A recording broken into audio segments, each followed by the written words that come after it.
Welcome to the Mismatch. I'm Chris Vernon, and joining me as he does every week from TheRinger.com is Dave Jacoby. Jacoby! We're so close, Verno. We are so close. We're so close. We're like six days away. 7 days away. 6, 7. By next week, we are going to be talking about regular season basketball. We will have one more episode before the season begins.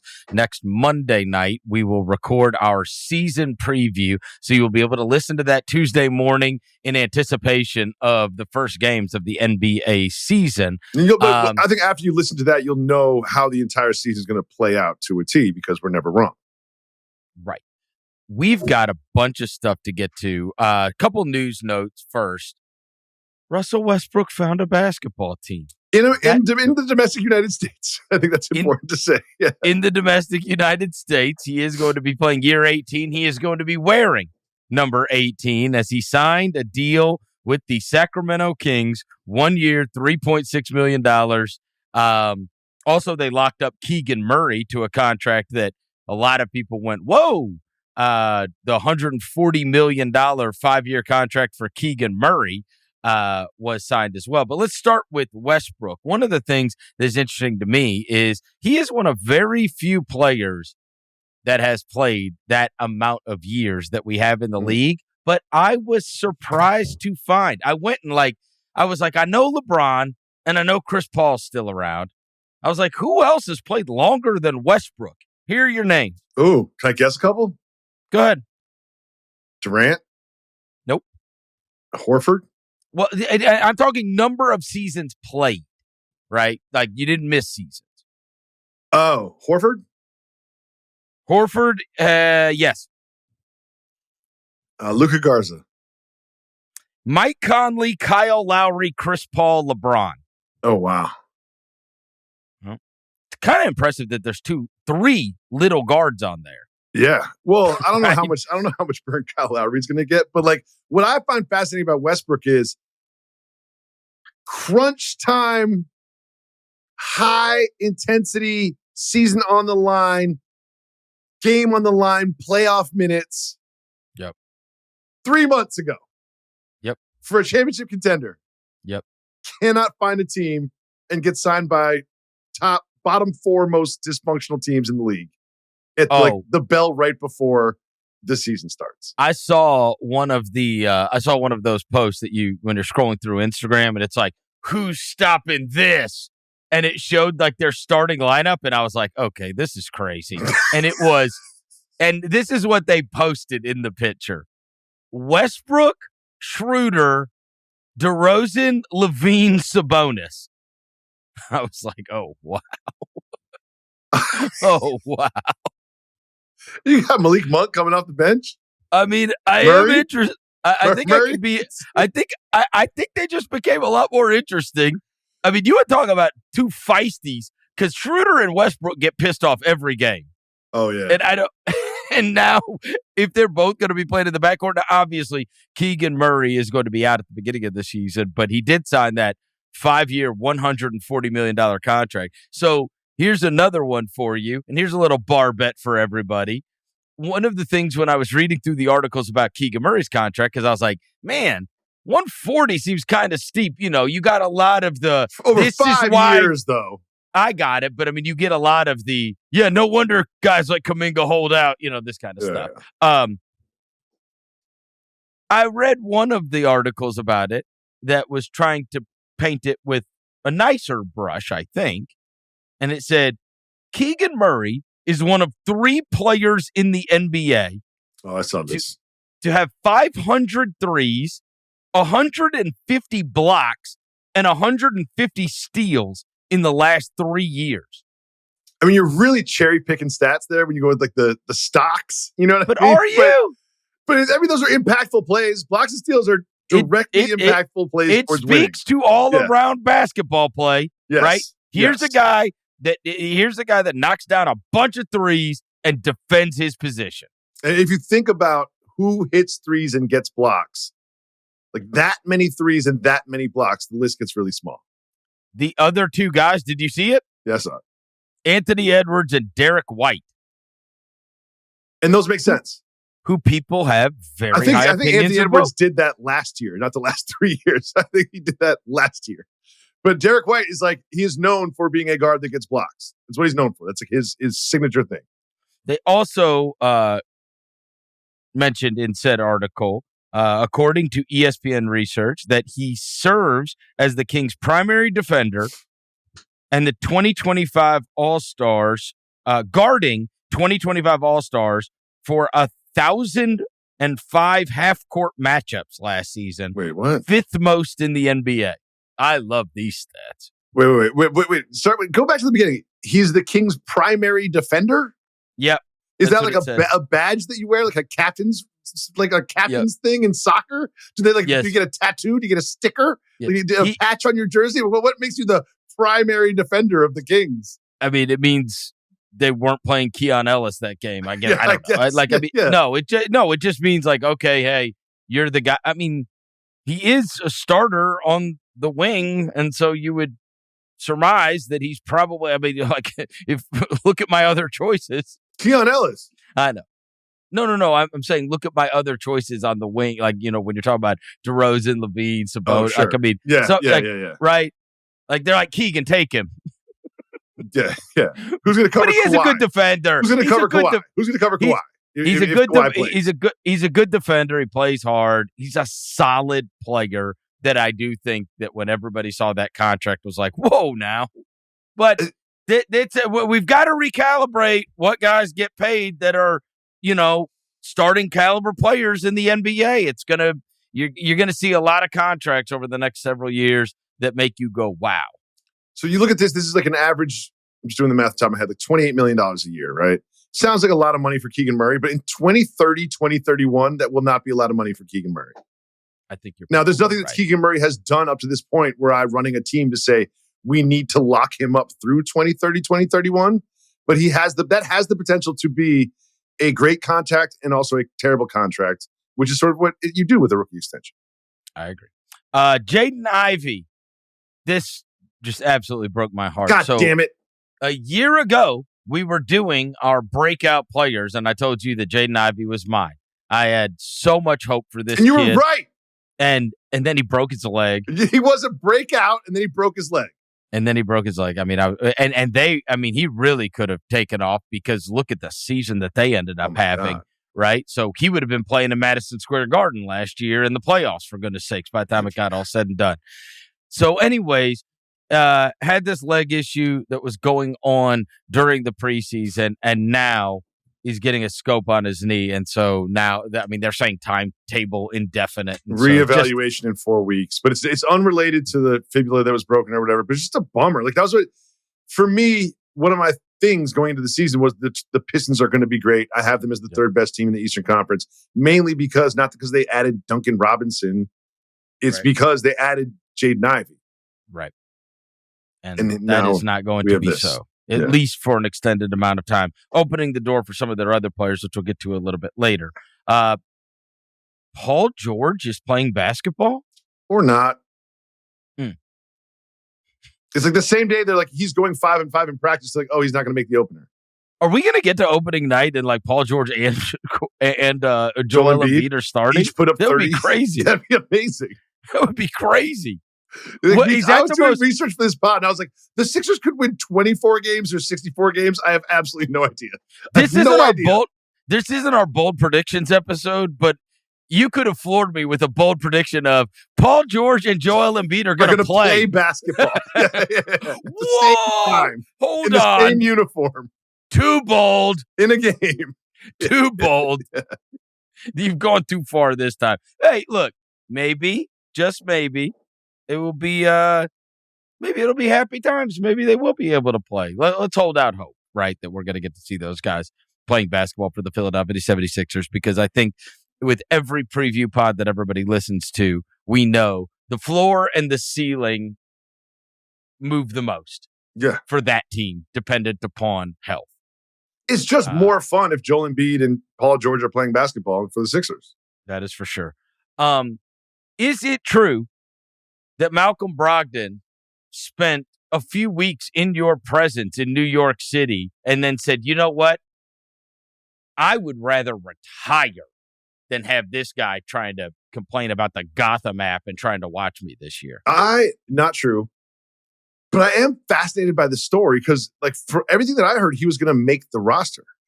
So it wasn't like, oh, I'm going to quit the job before they fire me type of a thing. Right. I just think that, I mean, who knows? I'm totally just like guessing here. But I think at one point, like, his body just wasn't working. He knew he wasn't going to be effective. He knew he wasn't going to get a lot of floor time. He's on like a non-guaranteed contract. At some point, he's just like, fuck this. I'm not playing professional basketball player anymore. It's time for a new chapter in my life.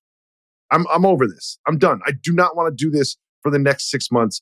This chapter of my life is over. And I would love to be his buddy on a bar stool next to him after 3 beers and have him explain to me how he came to that decision, because I'm fascinated by this. I would guess that they were probably playing at practice and they had the starting 5 out there and they're going to have a scrimmage at the end of practice. And then they grabbed the other 5 and they took Deuce McBride over him, and he was like, I can't do this. At some point, yeah, he's like, we're having the top 10 players on the team are now playing on the floor, and me and these other 4 dudes are just over here like me and Tyler Kolek. Yeah. Me and Tyler Kolek are shooting free throws, rebounding for each other. Yeah. One day I thought I was playing for a title with the Boston Celtics a year and a half ago, and now I'm looking at Tyler Kolek. Yeah, and become Dottier and rebounding for them while the team gets yelled at by Mike Brown. I mean, who knows, man? Like, I just think it's a fascinating weird story. Decision. It's because he was unsigned for so long, but he wanted to be on a team. He was on a team on a non-guaranteed deal. The reports were that he was going to make the roster, and at some point, I don't know what happened in Abu Dhabi or whatever, but he was just like, you know what? My life is better not playing this stupid sport for money. He always kind of struck me as kind of like the Andre Miller type that would just be around for 15 years, like, he's solid and but he has serious health issues. I think his body some bodies just disagree with professional basketball, and I feel like he had one of those. Also had a long college career. Yep. Right. Wasn't like a one and done guy, whatever. So, he's got more miles than you typically would have. Very forgettable rookie of the year. Very forgettable rookie of the year. Him and Castle will be like, oh, those guys were rookie of the year? Really? Oh, yeah, I remember that year. I mean, it was memorable, if I'm not mistaken, because there were people that were wanting to vote for 15-game playing Joel Embiid, right? Why wouldn't you? Isn't that right? It was just like, I know. Someone's got to win. Someone's got to be rookie of the year. Yeah, I know he only played 5 minutes, but really, are we going to do this? Those were an impressive 5 minutes. And you watch Malcolm Brogdon for the entire season. We've got LeBron out until mid-November. You described as Dr. Jacoby last week. Yes, your wife's battle with sciatica and how troubling it is, and. As a 41-year-old guy, and I think there were some people that kind of rolled their eyes and thought, oh, wow, what an amazing excuse to not have to play in the preseason. That was at me. all. I thought that right? too. I thought that. Hand up. That was me. I mean, look, mid-November, according to Sean, I mean, that's a month from now, and who knows? Who knows at that point, right? All I'm saying is, if you're pushing it to mid-November already, now what? I can't tell. With most injuries, there's sort of a league history with the same injury. There are comps, there are timetables, there are things that you can sort of make sense of. This is not one of those type of things. This is just like, we'll reevaluate. Like, who knows? Who knows how severe it is? Who knows if he can play? Who knows if he can walk? Who knows where he is with this ailment? But I could see it being as little as, hey man, I'm not going to play 65 games this year. I'm not going to play the first month of the season. I could if I wanted to. I just don't want to, right? It could be that, or it could be like, I can't walk. I haven't left the bed for 3 days. I have no idea where he's at with this thing. Or it's not my team anymore anyway. Or is it more likely that LeBron is faking his sciatica to get out of training camp? Faking it. Or is it more likely that Joey Jacoby was faking her sciatica to get out of doing stuff around the house while she was pregnant? Are you accusing your pregnant wife of faking? She's no longer pregnant. She's not just my wife. I didn't accuse her of faking it. I just said which is more likely, LeBron's faking it or Joey Jacoby's faking it. I think it. I think more likely LeBron, but I mean, you put me in an impossible situation. Yeah, I did. I mean, Don't worry, Joe doesn't listen to the Mismatch. She has no interest in the show. So. Trust me, I figured. Elena's not listening to it. No chance. All right, we've got a bunch. Another thing before we get into our bits for this week. And I didn't put this on our rundown, but I've got to mention this. Oh no! And I feel like only because it deals with your beloved Gotham app Brooklyn Nets. What is this? This has not gotten any juice. Do you know those guys that do like the All In podcast, like the business guys? Yeah. They do a podcast. So they posted this thing. I just happened to come across this in an article, and I was like, wait, what? It's like, why did this not get like a bunch of juice? But I guess nobody cares. But they had on Joe Tsai, the owner of the Brooklyn Nets, and they asked them about the Brooklyn Nets. And he said, quote, and they posted the podcast. Like, so it's there. He said, we're in a rebuilding year. No problems, right? Okay. We have one pick in 2026. Okay. And we hope we get a good pick so you can predict what kind of strategy we will use this season. I was like, whoa, now. Like, this is. I mean, if you look at their roster, there's only one strategy that they can employ. It's one of those things that everybody knows, but you're not supposed to say out loud. So then what do?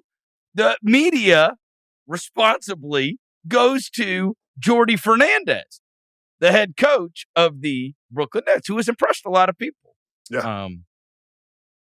He was asked about his owner's comments about the strategy they are going to use.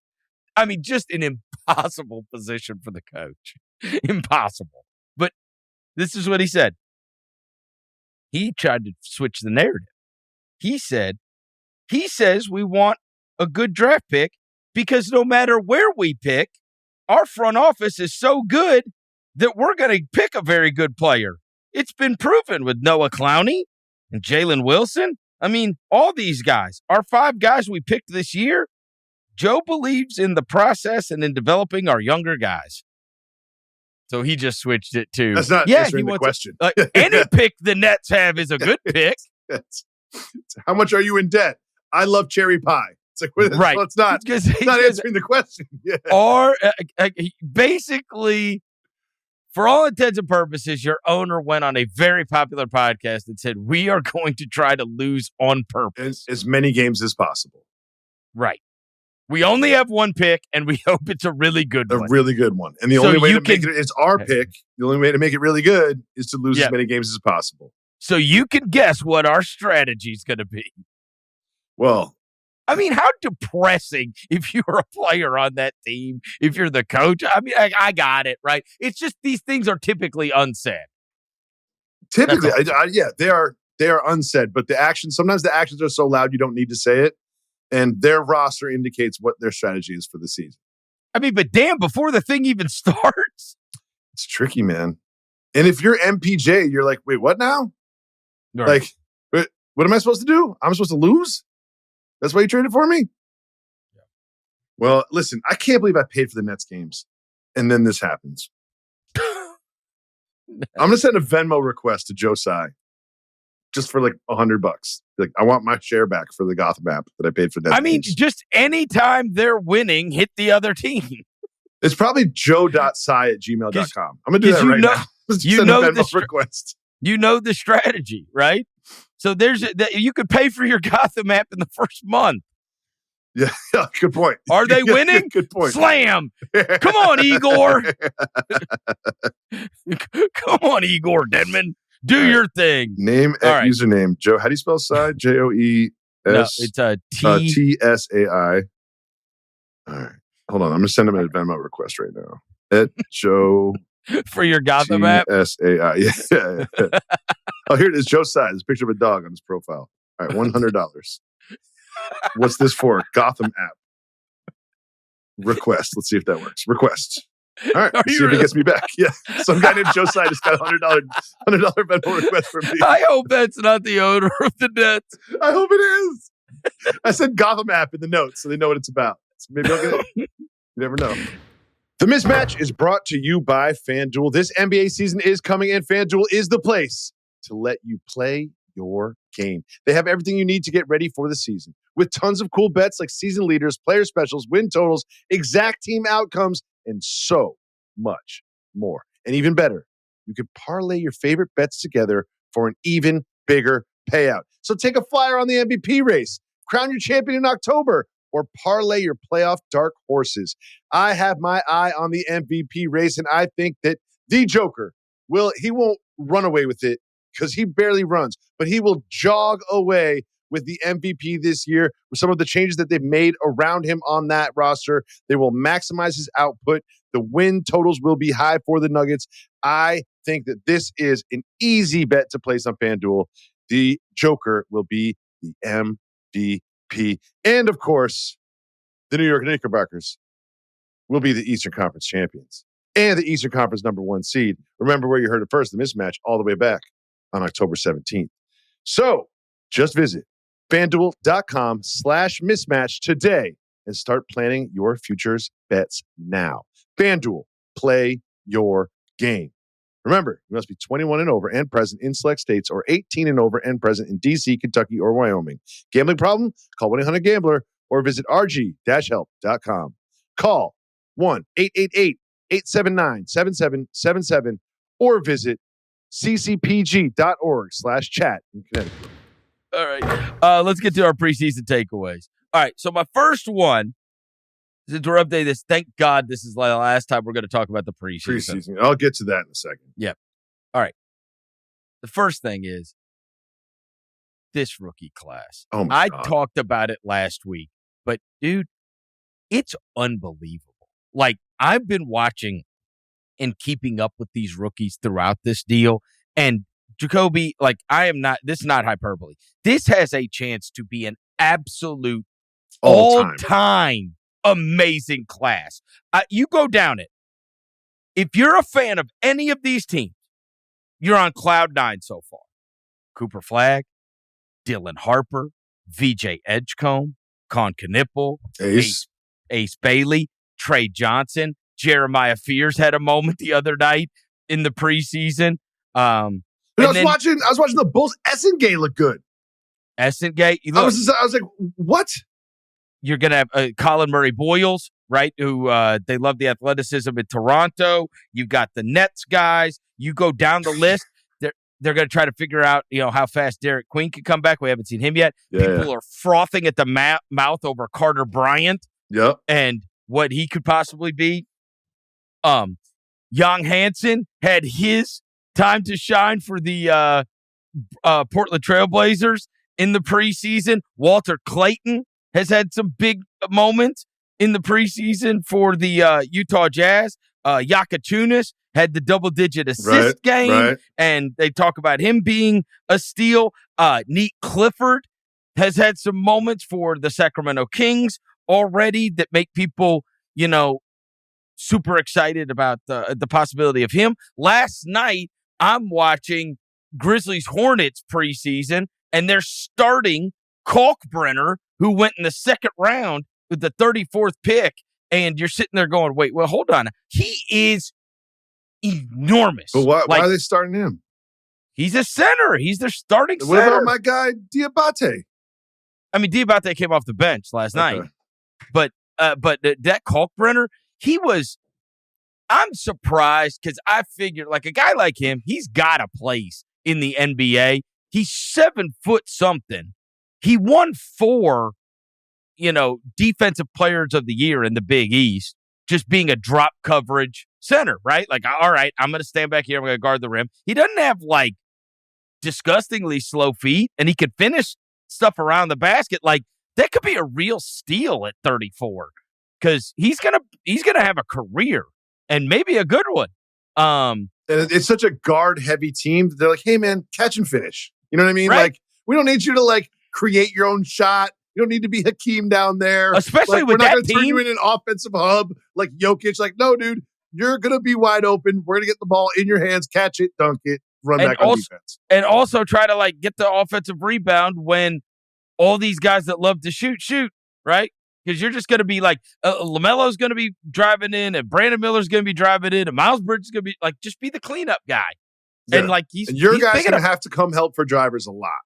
And I'm saying you're all the way down to 34, and I like a guy. Yeah. This is going to be everything that last year's rookie class wasn't. This year's rookie class is. Yeah, if this is a sign, if this preseason has been a sign of things to come, this is going to be an all-timer. And I'd be shocked if it didn't end up that way. And I think one thing that's fun to forecast is they're all going to be up for their extensions at the same time. And there's this new influx of talent in this one single year. Usually it's like 3 or 4 guys, maybe 1 or 2 all-stars. But there's this like true class of like double-digit. This is all potential. We're talking about summer league and preseason. But there is potential for like double-digit like second options, third options on teams all in the same year. Growing together. And we always talk about sort of like, LeBron and Steph and what's going to happen after that. And KD, they're all old. 19 year 21, year 18. It's like, well, this year could sort of be like a refreshing year for the entire league. And especially after what we went through last year. Yes. Which is just colossal dud of a year. Yeah. I mean, I think Jalen Wells might have been like the best rookie. I'm serious. I mean, it was Castle. Castle won the award. Yeah, no, he won the award. Right. But like, I'm like watching games. I'm like, I don't know. Like, yeah, right. If your team is already established, it's like what Jalen can do for you in terms of table setting and playing defense is like a lot of teams need that right now. Sure, I like it. Yep, I like it. All right. What's the next one you've got from the preseason takeaways? Definitely would have beat the Thunder if Jalen Wells was healthy. That's fair to say, right? Definitely would have beat the Thunder. Maybe would have been champions. I mean, that first half of game 3, Verno. What if we'd have, focus on a game. Okay. Would have won a game. How about that? There's a couple close ones. Would have won a game. Without John Morant. Interesting. All right. Before I go big picture, I'll go granular. Okay. And this was spoken about a lot when it happened, but I don't think it's getting enough shine and attention at the moment. And I understand why, because this player is often not available to play. But for all intents and purposes, he is available, 100% healthy, and on track, and playing really well, is Lonzo Ball. I've always liked him since pre-draft because he plays defense and he passes. Is he exactly what the Cavs need to get over the hump? Like, is he the perfect fit for this team, if healthy? Against the Pistons, he had 9 points, 4 rebounds, and 9 assists in 20 minutes. Well, that's his cap. You know he's not playing back-to-backs. Yeah. At all. Yeah. Like, he's not playing back-to-backs, and he's playing 20 minutes. That's fine. So he's not like 100%. I guess he's 100% Lonzo Ball. For him, yeah. He has been through a tremendous amount. Could he help that team? For sure, he could help the team, right? And I think it would be an awesome story if he can become an effective backup guard and like really help somebody. And so, yeah, I mean, but I don't know about exactly what they need. You think just because in the like they've kind of had like non-defensive guards. It's also like so even just coming off the bench, it's like Merrill, Jerome, who's now on the Grizzlies, Strus, it's like, and like Dean Wade, it's like all these dudes who are just like bucket getters. And I just feel like they really need like a playmaking, ball moving defensive player. And I think that this fits the profile of what they need. Is he going to play back-to-backs and is he going to play at all? Or is he going to get hurt? Probably, you know what I mean? But like on paper, it's a good fit. It's a good fit. I would love to see him be able to turn. You know what? You know what would be fun? What if he could be Sean Livingston for a team? You know what I mean? Like Sean Livingston had it ripped away from him, but then ended up having this like outstanding career and is like, he's good forever immortalized in Golden State. Like amongst that fan base, like Sean Livingston's one of those guys. And so it's like, it wasn't what it was supposed to be, but it still really helped augment something that ended up being great. Yeah. And I think you could just because they're on the same team. You can put Iguodala in that mix too. Sort of like this second chapter thing. Right. You know what I mean? It's like, no, I'm not the player that I was, or even the player that I was projected to be year 2, year 3. But I went through some stuff, had some injuries, and I've reinvented my game, and this is what I do now. And, Livingston, that game 1, he took over game 1 in their first championship run against the Cavs. He absolutely took over game 1. Yeah, and it is interesting because this is certainly the most high-profile team that Ball has played for. It is. So this is UCLA, the most, maybe? No, right. Since UCLA, I mean, there's going to be a lot of people that tune into the NBA season, and Lonzo Ball checks into the game. They're going to be like, "Oh, is that LaMelo Ball's brother?" Yeah. Right. Is that the one with the song about swerving and bending corners? That's a different ball. Different ball. All right, moving on. We got to pick up the pace. All right, if the preseason can mean anything, maybe one of these guys is going to be the leaper this season. Okay, so if you go through and you look at the guys that have scored the most throughout this preseason, you're going to see a lot of big names up there. Unsurprisingly, you're going to see a bunch of the stars that are up there, right? I think Cade Cunningham is probably the highest in points per game. Yeah. You're also going to see interspersed in those a bunch of other names, which then led me to jot these down and go, you know what? Maybe, just maybe, this is foretelling. Maybe the preseason means nothing. Maybe it does. Or maybe it is a foretelling of things to come, and we're going to look up and be like, you know what? This guy's been cracking since the preseason. We saw in the preseason that he was, putting up numbers. And so I got a bunch of names here. Bryce Sensabaugh. I love all the names. I love Bryce Sensabaugh. Bryce Sensabaugh, Austin Reeves, who the reason I'm putting him on there, obviously he is more famous than many of these others, but the role changes in the absence of LeBron, right? It for sure changes. And now it's going to be interesting to watch him and Luka together. Shaedon Sharpe in Portland, who now is going to have the best team that he has played with around him. Ben Mathurin, who obviously gets more looks at that basket in the absence of Tyrese Halliburton. Khalil Ware, who has been killing it in the preseason for the Miami Heat. And Matas Buzelis. So those are some of the names of the guys that have had some really good scoring outputs already in this preseason. I left off some of the ones that we've already talked about, rookies like Ace Bailey, etc. But these are names that it's if we look up and we go, oh, this is even better than I expected it to be. And that somebody takes a leap. Sensabaugh, Reeves, Shaedon Sharpe, Mathurin, Khalil Ware, Buzelis, all are in the top 25 in preseason scoring thus far. And so maybe it's one of those. Maybe one of those is the leaper this year. Preseason scoring is tricky because a lot of starters don't play their regular allotment of minutes. So it's so there's that caveat that we have to say. But I like all of these players.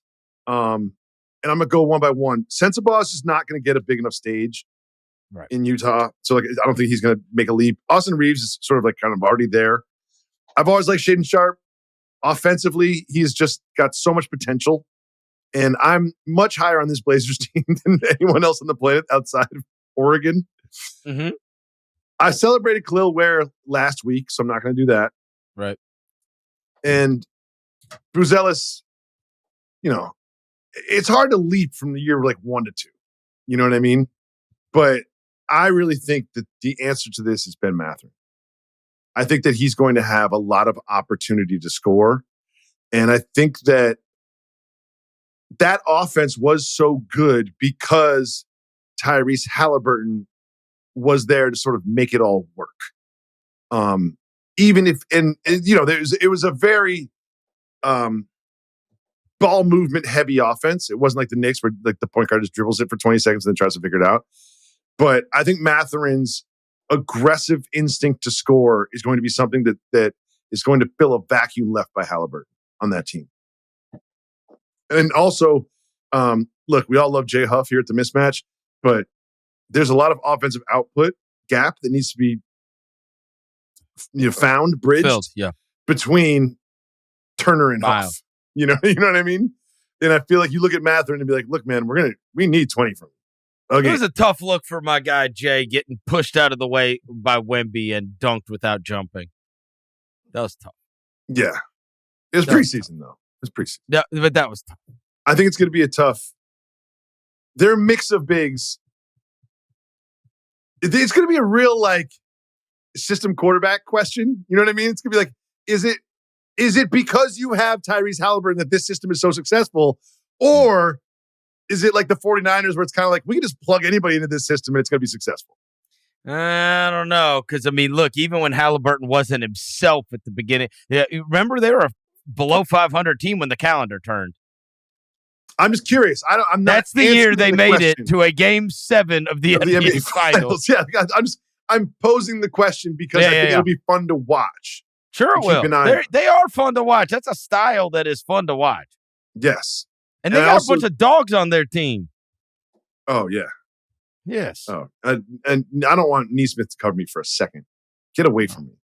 Maybe Nemhard take. Look, we'll get to a lot of it later, but we'll see.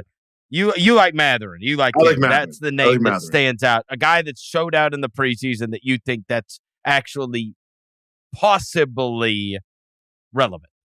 Yes, I think given it the opportunity to do some more scoring, like, hey, man, get us a bucket. Like, there wasn't really a lot of opportunity for him to do that with Halliburton on the floor and the style of offense they played.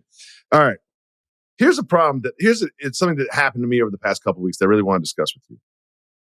I remember that first preseason game in Abu Dhabi, Sixers against the Knicks. The new look Knicks, new faces, new offense, and basketball was back. It was the very first one. Yeah, Steve Harvey with his big fake mustache over there, sitting courtside, getting paid who knows how much money to sit courtside. And it was just so much fun to watch basketball again because Summer League just feels a little like G League, like the uniforms don't even look right. But this felt real. And I was so excited. I started watching a bunch of preseason games that week. And preseason games are kind of like fireworks, where they're like really cool for the first couple minutes, but like minute 20, I'm like, where's the finale already? Like, I'm good. I get it. It goes up to the sky, it makes a big boom, and it makes some colors. And I got tired of preseason a lot faster than I thought I would. And Wednesday night, I'm watching Mavs Lakers. I'm sitting down on my couch. I think it started like 10:30. My wife's in the bedroom. I'm like, all right, I'm going to lock in and watch this game. I found myself on my phone like 10 minutes in. Wait, are you talking about last night? Yeah. You can't start looking at your phone when Gabe Vincent is going like 5 for 5. 18 points in 4 minutes. I said, I wanted to see Cooper do something. It was like, fine. Right. Cooper was all right. It was like a regular game. And the guys didn't seem like they were trying that hard. And they had these shifts, these like hockey shifts. But sometimes I'm like, looking at the phone for a while, scrolling Instagram or whatever. I look back up and was like, who are these people? No. Like, it went from like Anthony Davis and Cooper Flagg to like, who? Huh? Look, I switched to highlight watching quite a while ago. I just couldn't do it. I'm hard. over preseason. We're so close. Because here's the other thing. Not only, yes, we are so close. And the other thing is, college football has been awesome. The NFL's awesome. Yeah. They got the Major League Baseball playoffs going. I mean, there's just I got all kinds of high leverage, big stuff going on all the time. And then you've got a bunch of guys doing cardio, trying not to get hurt in the preseason. I hate to compliment you, quote you, or anything like that. But I will say, if they don't care, I don't care. And that's how I felt about the end of the game. Yes. You know what I mean? Like the Celtics-Raptors game where it's like the Raptors go on a 10-0 run to like tie it with 3 seconds left. And then they hit a game winner. I'm like, oh, let me check that out. I'll rewatch that. And I watched it. And I was like, no one cares who wins this game. Like nobody cared. They're just like, you can win. I can win. I don't even care. No one cares. I want to take a shower and have dinner. That's how everyone felt, including myself. All right. Speaking of the preseason, my next one is Charlotte's going to be fun again. It is the preseason game I did watch last night. I watched Memphis versus Charlotte, and it was an absolute debacle. But I am forced then to watch Charlotte and our guy Eric Collins. LaMelo! Oh, my God. Hey, LaMelo was taking the freaking step back one-legged from the corner. Multiple. Brandon Miller. At one point, he threw the ball through Jockdan Landale's legs, threw up a left-handed underhand alley-oop from 20 feet away to Brandon Miller, who comes in and cranks it, and then they do the most elaborate handshake you've ever seen Wall in your running life. back on And- defense. Yeah. and I'm like, bro, like, it was LaMelo, Brandon Miller, Con Knipple, Miles Bridges, and Ryan Kalkbrenner, and it was fun. Like, they had, like, I'm like, I used to watch this team at 6 o'clock, right? I always talk about, I'm in Central Time Zone. So those 6 o'clock games, I've got an hour before the 7 o'clock games come on. And so one year it was Cleveland, and I really fell in love with watching Cleveland. And one year, back in the day, it was the Kenny Atkinson Brooklyn Nets. Love that one team. year, and then it became Detroit, right? Last year. Where it was like, oh, yeah, I'm tuned in to see Detroit, right? And and obviously the Knicks who got cracking last year. There's always that team that it's like, all right, who's the team that's starting in the East Coast at 6 o'clock my time that I'm going to watch? And so a couple of years ago, it was Charlotte, and it was like so much fun to watch. And then obviously there was nothing fun about watching them last year. But seeing LaMelo back out there, and they kind of got a good little chemistry. Like, look, it's all at the very beginning of the season. So Colin Sexton's out there high-fiving everybody and talking them up and whatever. And I'm like, I kind of like watching these guys. I mean, I watched them in a game where they truly humiliated the players that were playing for the Grizzlies and put up 145 in the game and turned them into the Washington Generals. But I just thought, like, there's something about, like, if you're not going to be good, be fun. They're fun. They're fun, right? There's a lot of teams that aren't good and aren't fun. Like, I went to the Washington Wizards Grizzlies game last year, and I'm like, what the hell is this? Like, what is the point? What are we doing here? Right? Yeah. But Charlotte, on the other hand, I don't know how many games they're going to win, but I do know that they're going to be entertaining as long as those players that I watched last night. Because, bro, LaMelo, Miller, or Bridges, anyone, that's three guys that could go for 30 on a given night. Oh, yeah. Right? It's three guys that could go for 30. And then then it's all augmented by this weirdness of Con Knipple, who doesn't necessarily fit the other three. Like, you know what I mean? Like, you see them, they're like these mega athletes throwing alley-oops to each other or whatever. Wait until by Valentine's Day, Con Knipple's going to have like 2 face tattoos and be wearing a do-rag. I swear to God. Well, and then you have this giant in Kalkbrenner who's just this big, gangly, He's rookie like one of those from guys Creighton. outside, like one of those inflatable guys outside of a car dealership. He's just like in front of the rim, like, that is perfect. Ryan Kalkbrenner is the car lot the car lot inflatable guy just in front of the rim, waving his arms around, not even his eyes closed. Like, I'm gonna hit one of these balls, get one of these rebounds eventually. Bro, he had a block on Jalen Wells last night that made Jalen Wells look like a child. Like, it was like these Wemby blocks you see where he doesn't even like jump. He's just like, get it out. Like when you're playing against your kid. Yeah, playing Nerf against the door with your kid who's like 4. Yeah. And so just they're kind of these oddballs that are these two rookie white guys that are playing with these other guys that are flying up and down the court and throwing each other alley-oops. Doing elaborate handshakes. Yeah. Hey, guys, I'm over here. If Con Knipple throws Cockburn an alley-oop, they're going to do like an actual business handshake on the way back. They'll make eye contact, firm grip. Dude, yeah, I'm telling you, it's just fun. It's fun to watch. So that's why I always love LaMelo. I've been high on LaMelo since he was like in Australia. But it's like, this is going to sound super cliched and like woo-woo. It's the joy of the game. Oh, he fun. loves playing basketball and he loves putting a little flair on it. You talk about these one-legged step backs, like they're unnecessary.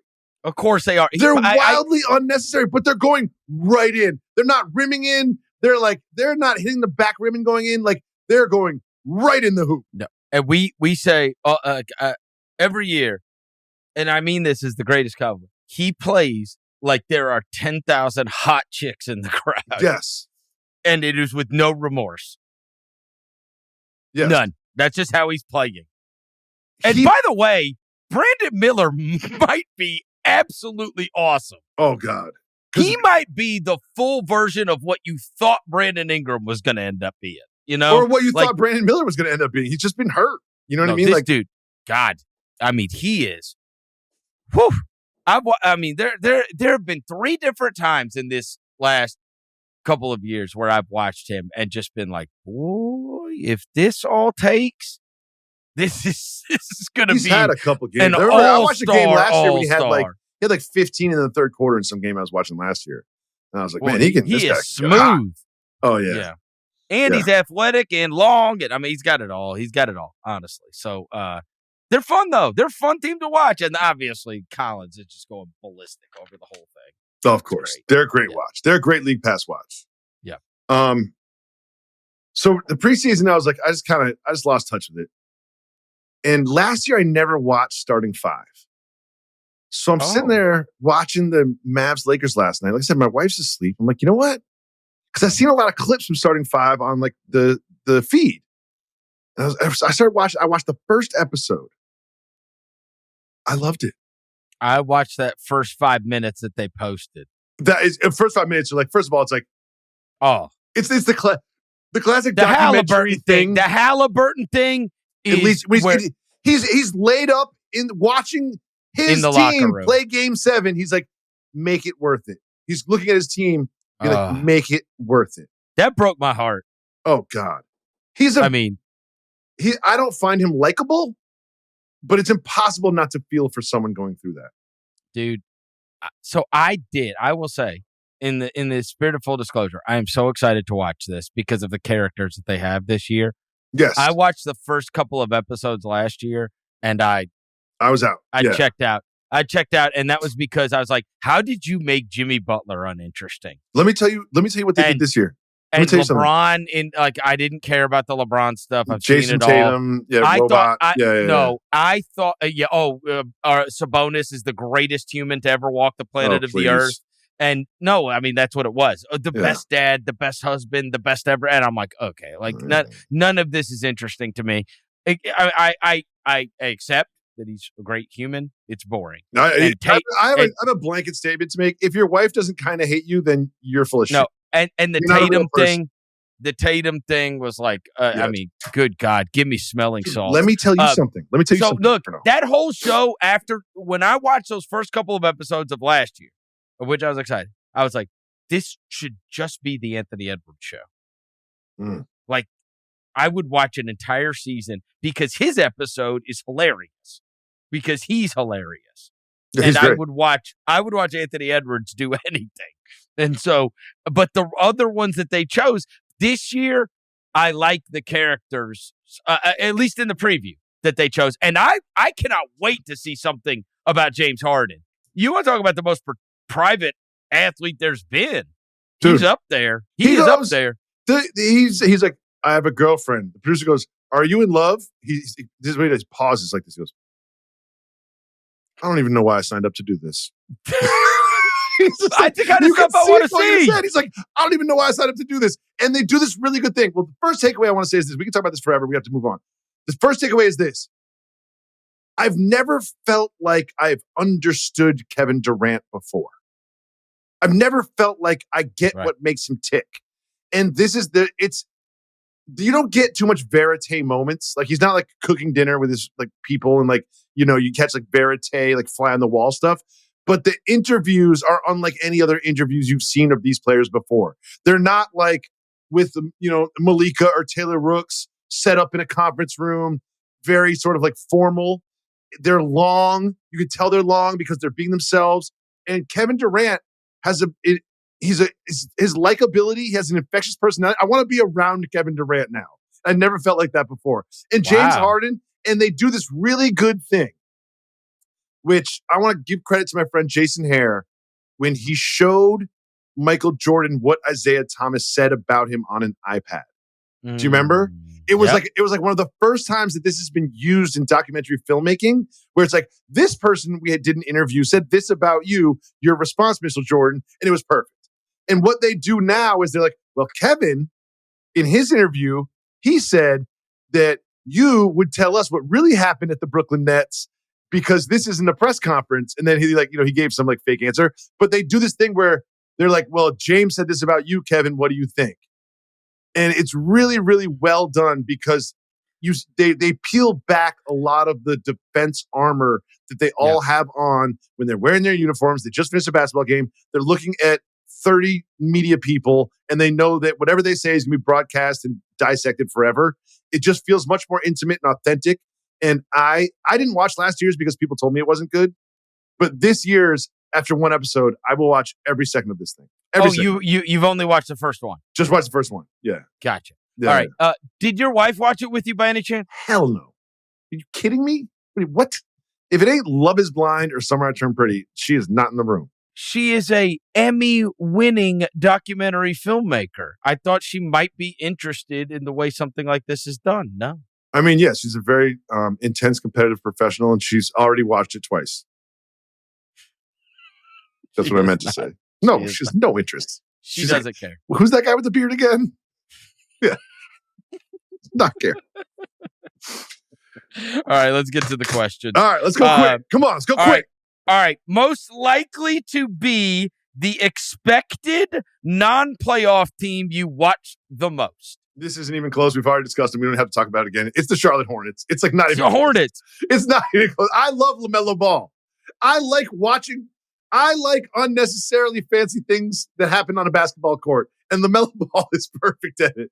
He doesn't need to take these off of 1 foot. He doesn't need to go between Jock Landale's legs. The guy's standing still. You know what I mean? Like, he just plays with a flair that I find brings me so much joy. And if Brandon Miller can do it, I mean, we don't have to go through it again. It's the Hornets. And you get Eric Collins. Like, come on. Okay. So you think that is the non-playoff team that you will watch the most. All right.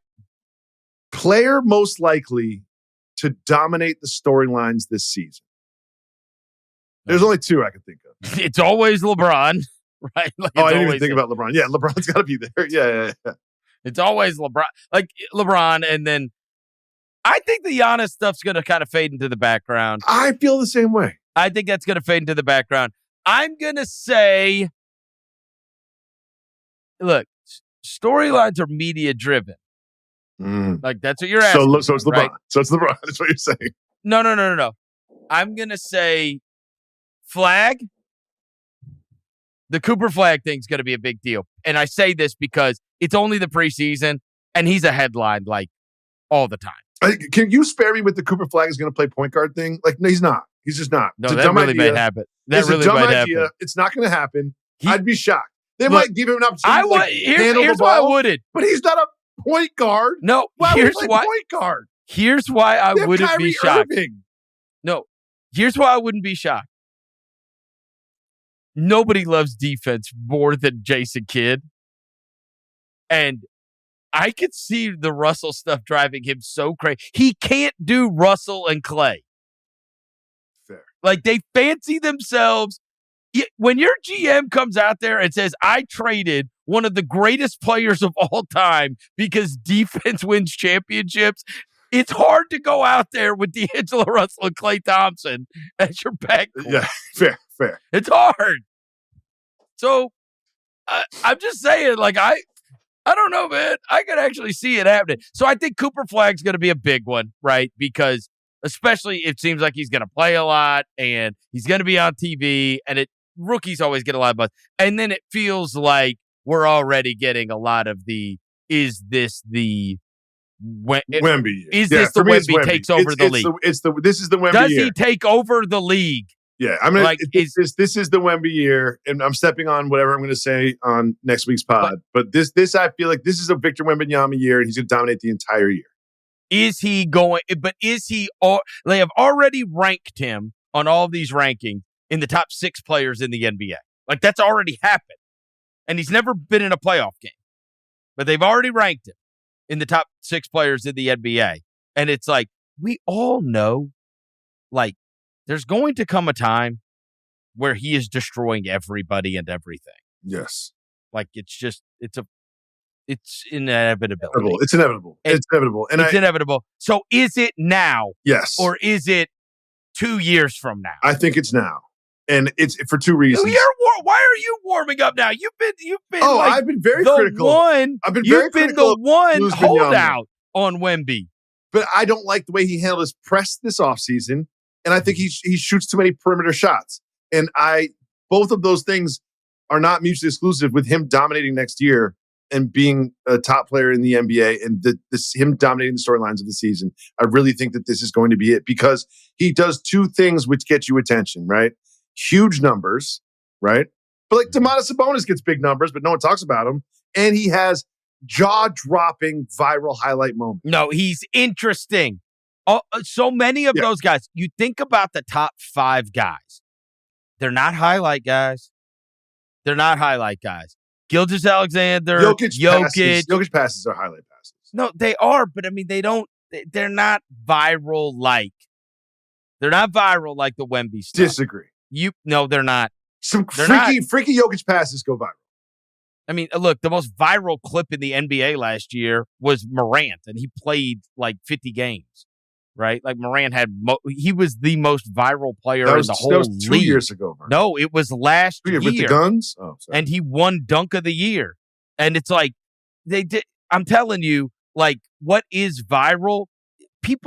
My son does not friggin' send his buddies, look at this Jokic pass. Yeah, like what's viral? LaMelo Ball. What's viral is what's viral to a 15-year-old, and I promise you, from ages 5 to 95, people are going, "What the hell? This guy just dunked without jumping." Yeah. Like, this is stupid. I can't wait to turn on a Wemby game and just have like my 9-year-old twins come in the room and be like, "What do you see on the screen?" Like, what the hell is that?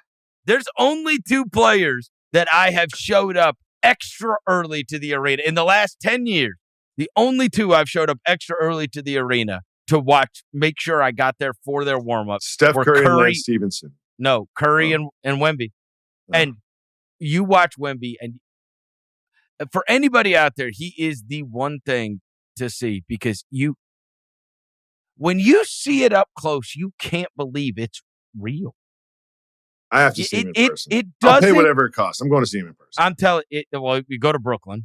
Yeah. That's the easy one. But the next one will be a harder. It's just like 3 extra stops in the train. Yeah. Right. But you can't believe it's real. I know that sounds hyperbolic, but really, you've never seen a human like this.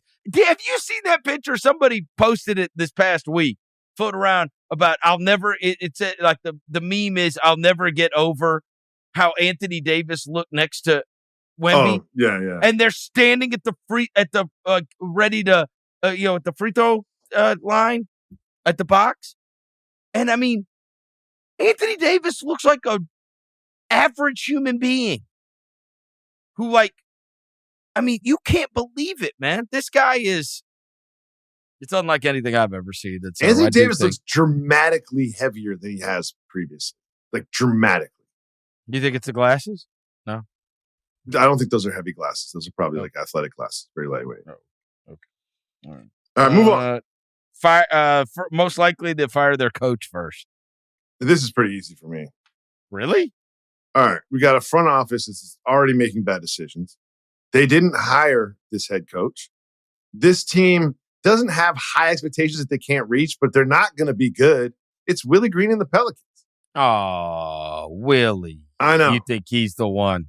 Yeah. Right? Because it was Griff prior to. Yeah. And so anytime you change over management, right, you're always in possible peril.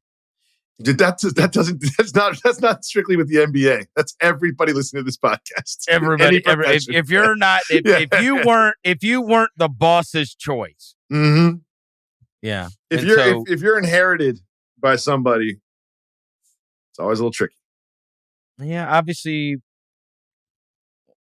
Masai's not there in Toronto, but they like Darko from all I gather. Yeah. It's all, the expectations aren't too high. Like I've also put up here Jordan Knott because he's the coach of the Suns. They fire one every year, so like, who knows? If it got bad for Milwaukee because of all this pressure with the Giannis thing, what are we doing then? I'm just telling you. I'm saying, like, bro, you can't put anything past them. They stretched Damian Lillard's contract. Adrian Griffin coached for like 25 games. And they had a good record. They are fine making the short-term decision that might hurt in the long term, right? I guess they are fine with that. Yeah, I think you probably Willie's probably the easiest one. Because the expectations, you either kind of are gonna meet or close to meet expectations, or you're new, or like the guy in Phoenix is new, and the guy I always like former players that are coaches. I've always liked that. Yeah. Always. All right, moving on. Yep. I need one from each conference. Okay. This was actually harder than I thought it was when I did this exercise. All right. Who is going to miss the play-in that made the play-in last year? Okay. So the play-in teams last year were the Magic, the Heat, the Hawks, and the Bulls. Yeah. Those were the non-top 6 in the Eastern Conference teams. Yes. Mm-hmm. The Magic are making it. Yep. Heat, the Hawks Bulls are making it. Yep. So I'm really just between the Heat and the Bulls. And so I'd say the Heat. I guess I'd say the Bulls. I probably, I don't know. I have little confidence in either of those teams. If neither of them made it, it wouldn't shock me. I mean, Andrew Wiggins and Norm Powell are going to get you to the promised land. Yeah, who would I be more surprised is good?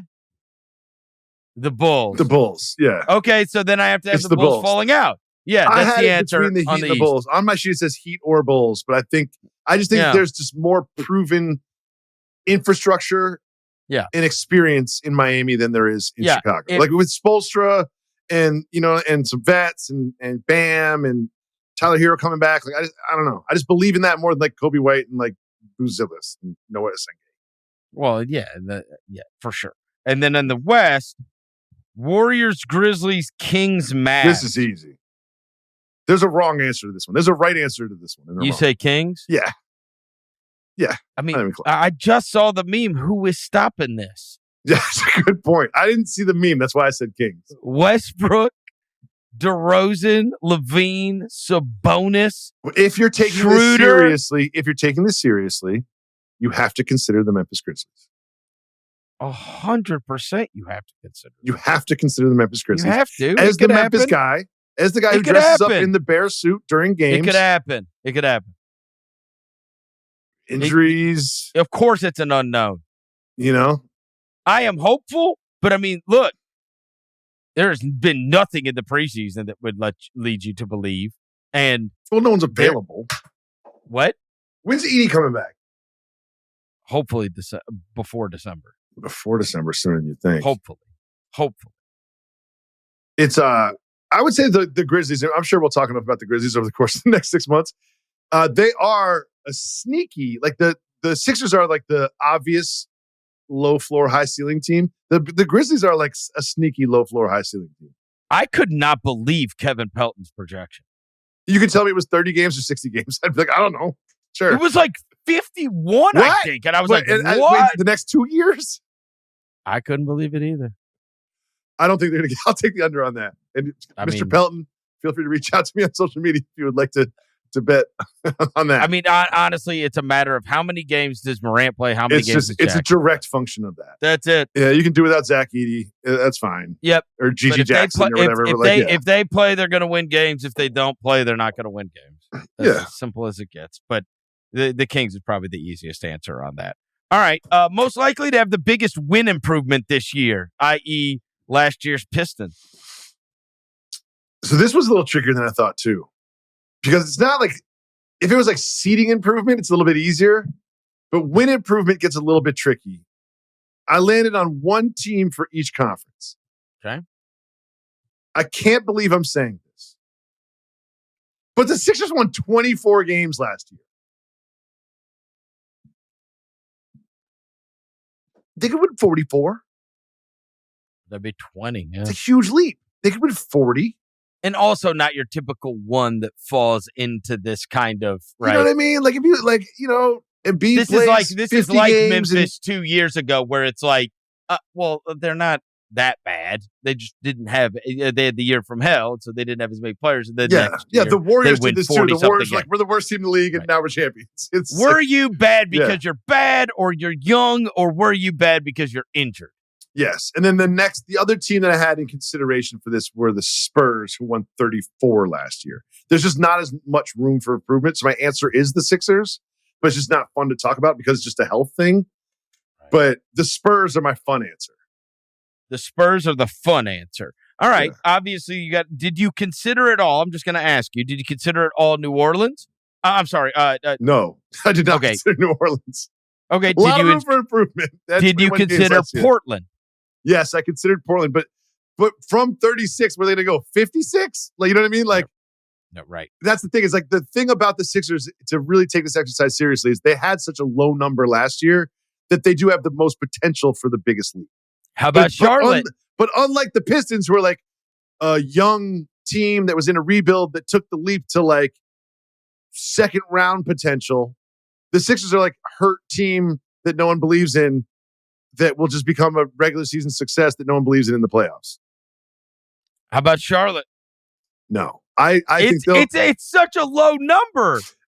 Yeah, but if it's amount of minutes David Jacoby spends watching the team, that's going to be a huge leap. No. But like, wasn't their win total? Didn't they win 19? Last year they won 19 games. So they could go to 39. Is that possible? There's a world. That's still under 500, by the way. I have some questions about their front court. I'll just say that. Oh, some? As much as I love Musa Diabate. No, I just told you they've got the inflatable car. The inflatable car salesman. The inflatable car salesman in front of the rim. Just Kalkbrenner. We're on offense now, Kalkbrenner. We're on offense. Oh, sorry. Yeah. My bad. I was told to stand in front of the rim and wave my arms around. The inflatable car salesman, Ryan Kalkbrenner. All right, I got one for you, buddy. 3 players ranked in order most likely to make the leap this season. All right, so you got to help me with this, though.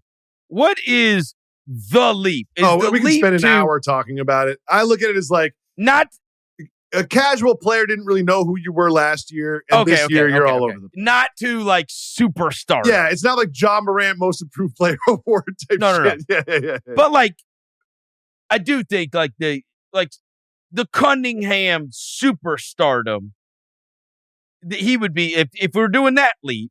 Yes. I would say Cade Cunningham. That's fair. Cunningham and Banchero moving to superstar category is on that level, right? If we're talking about, I would not compare those two because I don't think those are apples to apples. But I would say Cunningham. Yes, they are. Oh no. Oh yes, they are. But Paolo just didn't play enough last year. No, but they could both be top 10 players in the league. Oh yeah. That's what I'm saying. Yes. I would say. How about some of these names? One of the and again the move up thing. So you talked about Mathurin, earlier. I think Nembhard like this is the open door, and so I could see Nembhard becoming like a bigger thing. I really could. I could see Nembhard becoming a bigger thing as he's like the starting point guard for that team and is playing all season for Indiana. And then the other one is everybody talks about this being, and in fact the GMs voted Amen Thompson. In the absence of Jaden Ivey, it kicks the door open for the brother, Asar. He does not get nearly the attention as he had like a blood clot. It's like he wasn't around, right. But he is literally his twin and has the exact same game. And they're talking about putting the ball in his hands more too. And in the absence of Ivey, that could even increase. So I could see Asar becoming like we're not talking about Amen and his brother in Detroit. Like we're talking about them the same way. Yeah. Trey Murphy's one because he got a season ripped away from him last year, and I do think that he's awesome. And then we already mentioned Brandon Miller. Again, another guy that had his season ripped away from him last year, right? So it's like these are guys that might have hit that level last year, but it got it ripped away. This is how I felt about Ivey, right? Where it's like this has been ripped away from him, but now it's about to take. Well, let me add one to that list. That exact same list would be Jalen Johnson. The ripped away yes. list. He's primed for that. Like he was ready to go. On a trajectory of like all-star, second option, two-way player, improved jump shot. Like he was on the trajectory of everything that you can ask for out of him. and then ripped away from him. I agree. I But just think I put him in there. and the reason I mentioned Nembhard is because I could see one of these like, okay, now it's his turn, and like now he's actually like he's really putting up numbers. Like once upon a time, Jalen Brunson got to prove himself, and I'm not telling you this kid's going to be Jalen Brunson. I'm just telling you he has been so much better than anybody expected him to be already. Oh, hell yeah. That I like betting on those kind of guys. And now it's minutes. He's going to get the minutes, and it's going to be his deal, and he's going to be going up. And we saw him defend friggin' Shai Gilgeous-Alexander last year. Like, that happened. We saw it, and he did as good a job as you could possibly do. I watched a 5-minute video of him pulling the chair on people, and it was like he has mastered them trying to get contact where he gets up close to him, and then he runs away from them. And you see these guys, and it was like Donovan Mitchell and Gilgeous-Alexander, like all these guys just like falling all over themselves. And I'm like, what a friggin' trick this guy has. Nembhard's one of those guys where you're like, I can't believe that my team is getting absolutely blitzed on both ends of the floor by this guy. Like, I can't believe he is single-handedly dismantling this team I've spent a year rooting for. He feels like the kind of guy that will take the opportunity by the horn. Like, he really does. Like, oh, here's my chance. Everybody thinks we're dead because Halliburton's out. And again, they might be, but it ain't going to be because this guy doesn't play hard. Before we move on, I got a couple names for you just to see what you think. Let me hear it. Is Sengun already too big to sort of like be a lead guy? Yes, he's too big. Is Denny Avdia? Does that tickle your pick? Oh yeah, Avdia or Sharp, one of the Portlands, especially with the advent of the other vets and Drew Holiday there, and it just becoming more adult team. Yeah, that I could see one of them busting loose. The Sharp thing is like, he's one of those that you watch kind of like Brandon Miller, where it's like, bro, if it all takes. I felt this way about Jalen Green, where it's like, bro, if it all takes, if you're just talking about like, I create this guy in a lab and here are his physical attributes, if it all comes together, it is a problem for the world. He'll shoot a catch and shoot three, and I'll be like, that was the most beautiful jump shot I've ever seen. And then the next possession, he'll try to dunk on somebody from outside the restricted area. You're just like, if you can just tie all this together, if it all takes, those are the guys where you could see like, oh boy, this is different than what we bargained for. Most likely to become a TV breakout star on the new broadcast. I don't think we can call Michael Jeffrey Jordan a breakout star, so I'm taking him off the list, but I'm so curious. No one's talking about this enough. How are they going to use him? What is he going to do? Someone give me something. Give me something. Give me some inclination about what Michael Jeffrey Jordan is going to do for NBC. And my fear is it's going to be very little. It's going to be taped. It's going to be him giving the least amount of effort possible because he's Michael Jordan, doesn't try about anything. It would be amazing if he showed up on opening night. Just I just want him in the studio. No, they've got their opening night broadcast, right? Michael Jordan, who's going to win the championship this year? Would you love just to hear him answer that question? Yeah, that would be crazy. And I'm going to breakout star. I'm going with Blake Griffin. There are, I've been in media for a long time, and I always say that like most of the people that are successful post-career in media, you see it before they're done with their basketball career. And this guy was doing stand-up gigs. Like he did. There's an ESPY Awards where like Drake was Blake and Blake was Drake, and I was working on this, and like he was like a gifted entertainer. Like he is like a truly funny person who doesn't take himself too seriously, and I think that'll translate really well, not just to working in a studio environment and providing commentary, but with that particular group, the youth, and like Dirk is funny, and like I bet Steve Dirk's Nash gonna be good too. Like it's a funny group of like interesting people that I want to be around, and I can't say the same for every studio group across the various partners of the National Basketball Association. Do you think Rooks has already broken out? Yes. Okay, so she's off the table. Yeah, she's off the table. She's off the table. She's a star. I think she's going to be great as the in the midst of that, because I watched her on that alternate feed when she had Draymond and Charles. Yeah. And she was hilarious ping-ponging that back. She holds her own, with too, those though. guys. She's not She just does. like a table setter, like a traffic cop. You know what I mean? Because I've done and like been around all different types of like television hosts. Right. And, you know what I mean? There's a lot of people just like, I read the prompter. Yeah. I ask the question. And, you know, I'm setting it up. I'm just here to be like the pitcher at the home run derby for these analysts. And she's not there. She's not just along for the ride. She'll give it and take it. I like her a lot. But I think Blake Griffin's the answer. Blake Griffin's the answer. All right. Most likely to be this year's Suns, the team that everybody likes that ends up stinking. You skipped mine, but I'll just roll with it. I'll roll with it. I did. This is easy. We'll make this quick. It's the Timberwolves in the West and the Cavs in the East. Oh, I was going to say the Rockets. I just don't see it with the Rockets. I don't. There's the doubt of the Rockets. They're not going to stay. They're not going to stay. Even like, Udoka's got to make the defense alone. Just like you've lost Dylan Brooks and Jalen Green, and you added Kevin Durant. Like, how is this team going to be worse? Someone explain that to me. And I believe in Ime Udoka. No, it's VanVleet. That's what it is. It's the no point guard thing. This is what happened with Phoenix. That will be tricky. Anybody can do it. We've got Brad Beal. We've got Devin Booker. We've got Kevin Durant. It's not 2K, bro. It's not 2K. I don't know what that was about, but I liked it. All right. It's aggressive for no reason.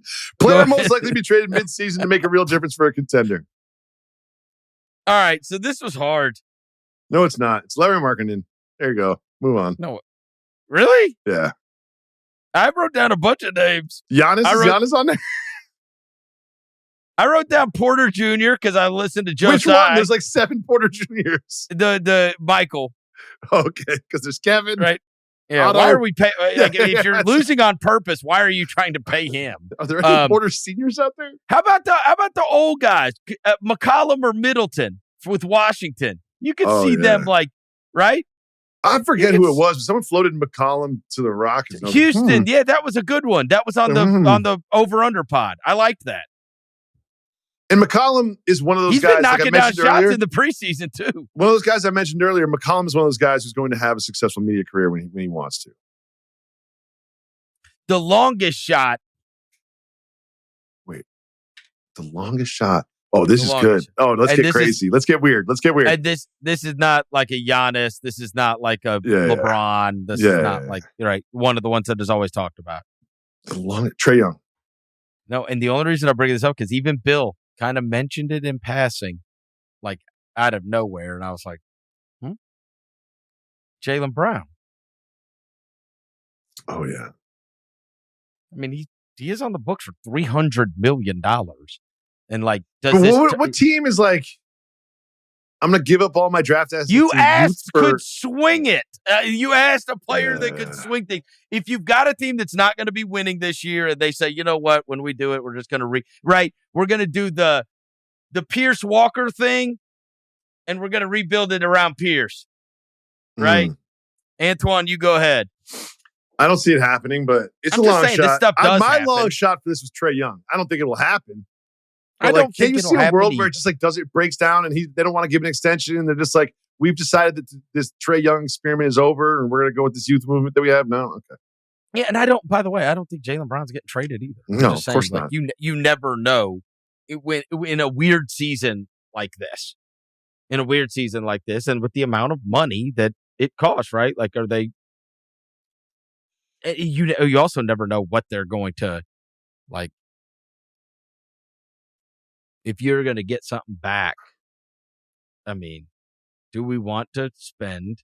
Are we going to keep committing to the 2 J's and build out around that after Tatum comes back? I think it's hard to be, 18 months removed from a duck boat parade and make that move. Right. I just think it's hard. Of course it is. Of course it's hard. I'm just saying that's one of those that you never know. I think the answer is Larry Markkinen. It's pretty for easy. Sure. Yeah. All right. Person most likely to say something on a podcast that results in a suspension. I think these guys are so media savvy now that I think I'd be shocked if anybody got suspended because of something they said. But the answer is for sure Porter Jr. Oh, I was thinking more like Joe House. Oh. I mean, Porter Jr.'s brother was literally the center of the, Because remember when he got traded and they asked Jokic, like, do you have any advice for him? He's like, Yeah. wear condoms. I thought I was like, oh, ha. Jokic Yeah. is being funny. And then he started talking and I was like, maybe Jokic wasn't being funny. Yeah. Like maybe Jokic has a little insight into his personality. Oh, and he literally interviews 3 years with the guy. And he interviews porn stars on his pod and stuff. And he's like, I mean, he might talk about UFOs. He might talk about Israel and Palestine. Just get everybody. Like, what are you doing? It's like, well, you don't know. You don't know my thoughts on abortion. It's like, well, yeah, right. Mr. Porter Jr. It's the recording stopped. The recording stopped. The mics don't work. I just think he's the only one that, it appears as if Denver, really quelled this down for the first 5 years of his career. Because the second he got traded, he's now everywhere. And you see these interviews and you're like, what? What is this dude? I think, and I don't think and the other thing is he goes on with these streamers and stuff. And so he might just be stream of consciousness talking about stuff. And he's got these kind of thoughts, and next thing you know, he's talking about retiring, and he's also talking about porn, but then he's talking about I just think he's one of those that could fall into. You got to remember, he is the guy that tweeted out Adam Silver's personal cell phone during the rookie symposium. That happened. I think we're going to learn a lot about Michael Porter Jr. in the next year, and I'm very excited for it. He's just goofy. He's goofy. Yes, he is. And I think that they did a really good job of hiding the world from his goofiness in Denver. And I think the people in the Brooklyn Nets communications department had a couple meetings this summer. Oh, we've got some work to do. Yeah. Because I think it would have to be something that he just really talked about something he wasn't supposed to.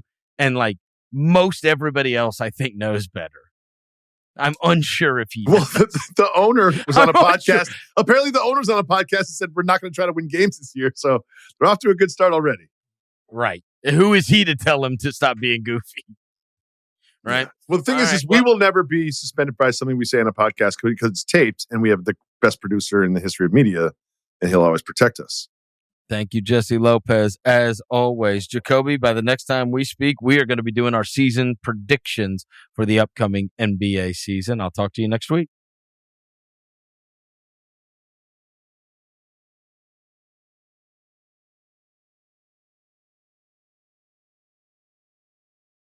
Must be 21 or over and present in select states. For Kansas, in affiliation with Kansas Star Casino. Or 18 and over and present in D.C., Kentucky, or Wyoming. Gambling problem? Call 1-800-GAMBLER or visit rg-help.com. Call 1-888-789-7777 or visit ccpg.org/chat in Connecticut or visit mdgamblinghelp.org in Maryland. Hope is here. Visit gamblinghelplinema.org or call 800-327-5050 for 24/7 support in Massachusetts. Or call 1-877-8-HOPE-NY or text HOPE-NY in New York.